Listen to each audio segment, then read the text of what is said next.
Play ball!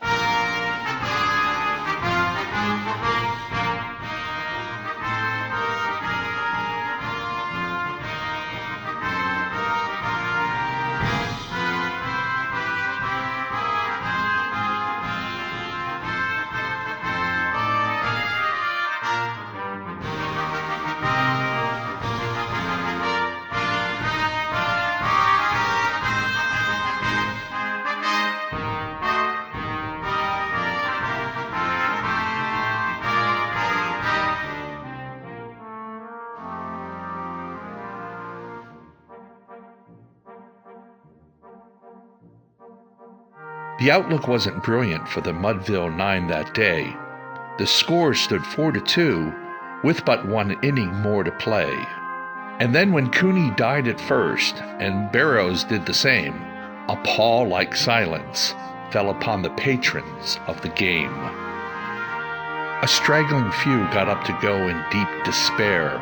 The rest clung to the hope which springs eternal in the human breast. They thought, if only Casey could but get a whack at that, we'd put up even money now with Casey at the bat.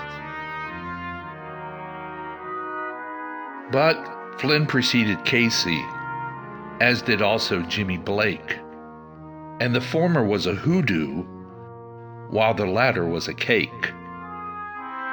So upon that stricken multitude, grim melancholy sat, for there seemed but little chance of Casey getting to the bat.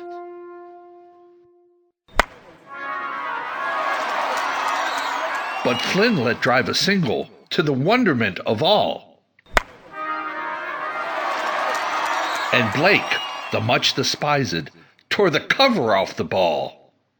And when the dust had lifted, and men saw what had occurred, there was Jimmy safe at second, and Flynn a hugging third. Then from 5,000 throats and more, there rose a lusty yell.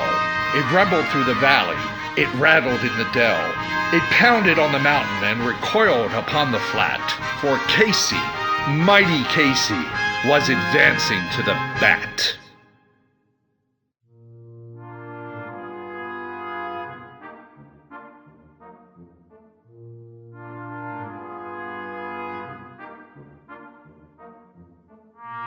There was ease in Casey's manner as he stepped into his place. There was pride in Casey's bearing, and a smile on Casey's face. And when, responding to the cheers, he lightly doffed his hat, no stranger in the crowd could doubt 'twas Casey at the bat. 10,000 eyes were on him as he rubbed his hands with dirt. 5,000 tongues applauded when he wiped them on his shirt. Then while the writhing pitcher ground the ball into his hip, defiance flashed in Casey's eye, a sneer curled Casey's lip. And now the leather-covered spear came hurtling through the air, and Casey stood a-watching it in haughty grandeur there. Close by the sturdy batsman, the ball unheeded sped. "That ain't my style," said Casey. "Strike one," the umpire said. From the benches, black with people, there went up a muffled roar, like the beating of storm waves on a stern and distant shore. "Kill him! Kill the umpire!" shouted someone on the stand, and it's likely they'd have killed him had not Casey raised his hand. With a smile of Christian charity, great Casey's visage shone. He stilled the rising tumult. He bade the game go on. He signaled to the pitcher, and once more the spheroid flew.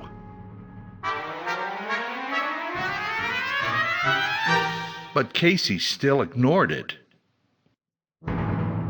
And the umpire said, "Strike two!" "Fraud!" cried the maddening thousands. An echo answered, "Fraud!" But one scornful look from Casey and the audience was awed. They saw his face grow stern and cold, They saw his muscles strain, and they knew that Casey wouldn't let that ball go by again. The sneer is gone from Casey's lip. His teeth are clenched in hate. He pounds with cruel violence his bat upon the plate. And now the pitcher holds the ball. And now he lets it go. And now the air is shattered by the force of Casey's blow.